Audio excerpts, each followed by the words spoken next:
Selamat datang di channel saya. Di video kali ini, saya akan bahas tentang fitur blokir pembeli.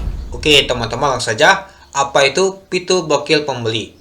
Fitur blokir pembeli adalah fitur yang bisa digunakan oleh seller untuk memblokir customer yang teridentifikasi melakukan scam atau penipuan, teman-teman. Siapa yang seller bisa blokir? Nah, seller yang blokir customer yang sedang atau pernah melakukan pemesanan di toko kita, teman-teman. Itu dia. Apakah saya bisa memblokir customer secara asal? Nah, saya harus memasukkan alasan pemblokiran yang valid, teman-teman.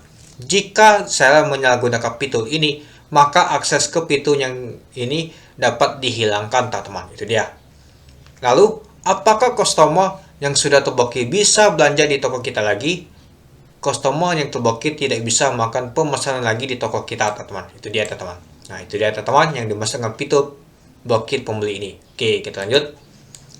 Alasan kita memblokir customer ini, teman-teman. Pastinya kita tahu ya alasannya kenapa. Nah, ini dia, teman-teman. Kamu bisa memblokir customer jika yang pertama, customer tidak merasa melakukan pemesanan ya. Mungkin kita kesal ya, teman-teman. Katanya dia pesan, tahunya tidak. Ya sudah, kita batalkan saja, teman-teman. Nah, lalu kita blokir saja daripada dia nanti memesan lagi, tahunya itu spam, teman-teman. Itu dia.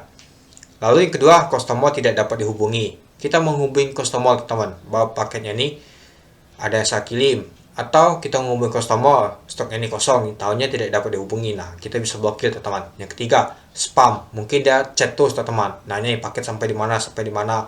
Nah, ini bisa kita blokir, teman-teman. Lalu ada pemesanan palsu. Nah, ini juga bisa, teman-teman. Lalu alamat tidak jelas. Nah, kalau ada alamat tidak jelas ya kita biasanya akan memblokir, teman-teman. Itu dia. Yang keenam, penyalahgunaan pocel. Nah, ini hati-hati, teman-teman. Yang ketujuh, bahasa atau perilaku kasar atau mengancam. Nah, ini kita bisa juga blokir, teman-teman, dan lain-lainnya. Itu dia. Nah, itu dia, teman-teman, alasan kita memblokir customer. Oke, kita lanjut.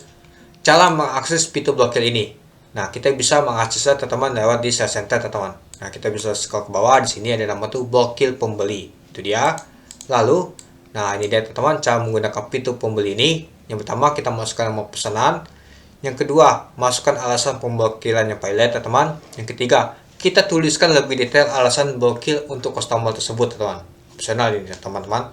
Lalu yang keempat, kita blokir untuk memblokir customer tersebut, teman-teman. Nah, itu dia, teman-teman, urutannya. Jadi yang pertama ini kita masukkan pesanan, terus juga alasan pemblokiran, terus detail alasan kita memblokir mereka. Yang keempat, kita blokir. Itu dia. Oke, kita lanjut. Konfirmasi untuk memblokir customer. Kamu akan melihat pop-up setelah kamu memblokir customer. Nah, muncul, teman-teman, blokir pembeli. Nah, kita sudah memblokir pembeli tersebut, teman-teman. Itu dia.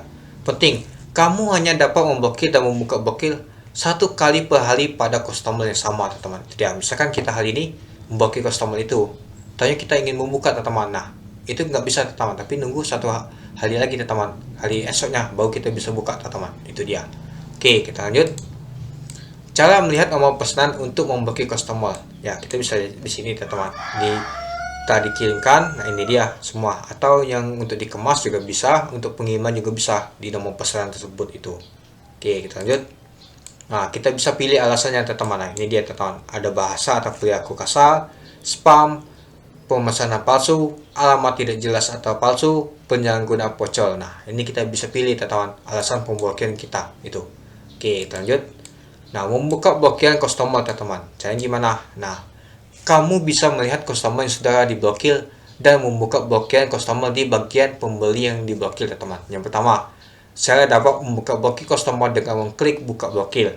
Yang kedua, kamu akan melihat pop-up konfirmasi bahwa kamu akan membuka blokir customer tersebut, teman-teman. Nah, ini dia.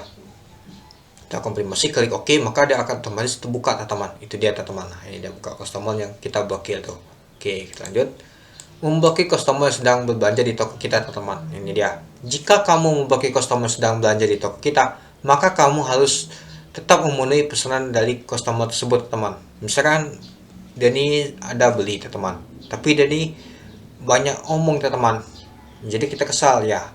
Ya sudah, kita blokir, tapi pesanannya tetap kita kirim, teman, kepada customer itu ya. Terserah apakah dia nanti akan mau retur atau enggak, teman. Itu dia. Kalau tidak retur ya mungkin kita akan buka lagi untuk memblokirnya tadi. Itu dia. Oke, kita lanjut. Nah, tampil customer yang sudah diblokir. Nah, nah, ini dia, teman. Customer akan melihat pesan yang menjelaskan alasan tidak bisa check out, teman. Itu dia. customer dapat menghubungi customer service untuk mendapat informasi lebih jelas, teman-teman, atau lebih lanjut. Itu dia cara membantu memblokir customer, teman-teman. Kita bisa menggunakan fitur blokir pembeli ini ya, mungkin pembeli itu ya dengan alasan tadi, teman-teman. Itu dia, jangan asal blokir ya, teman-teman. Itu aja. Oke, mungkin itu saja sih, teman-teman, untuk video singkat saya tentang fitur blokir pembeli ini. Oke, sekian dulu video singkat saya. Terima kasih sudah menonton. Salam cuan.